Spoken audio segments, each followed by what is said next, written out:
Continuing series of features from Marikina, we meet 19-year-old Hasima Mahilom, who's going to elementary school thanks to a Tzu Chi scholarship. She missed out on an education as a child, but has dreams of going to college someday.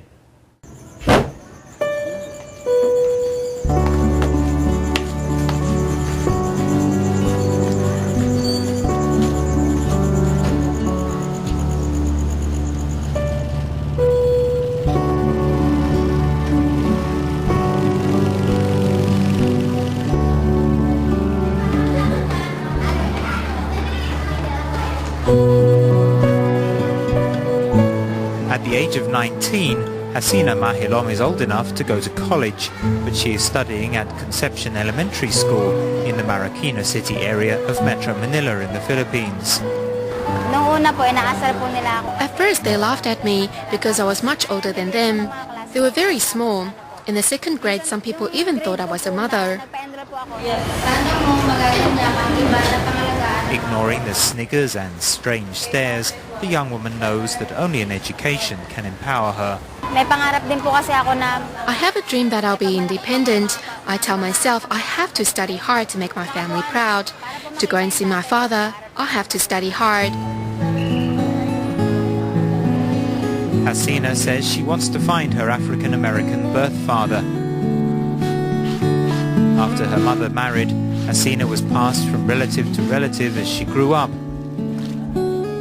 Waiting for her when she gets back from school is a mountain of housework. It's tiring, but they are letting me stay in their home, so I have to work in return. Forced to grow up at an early age, Hasina works to pay for her schooling and is used to looking after herself, though seeing other families always fills her with regret. I'm sometimes jealous of my cousins. I want my own family, especially when I see my cousins playing with their dad, because I never had love. I want to finish college so I can go and find my father. Unwilling to see children like Hasina fall by the wayside, Tzu Chi volunteers in the Philippines try to offer school scholarships to as many students as possible.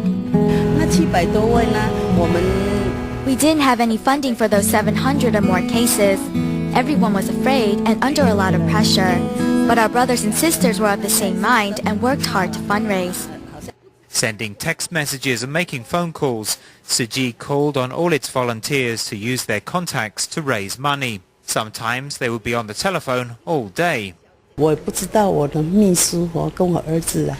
secretary told my son, "Your mother's always talking on the phone, making calls from morning to afternoon. Our customers say her line is always busy."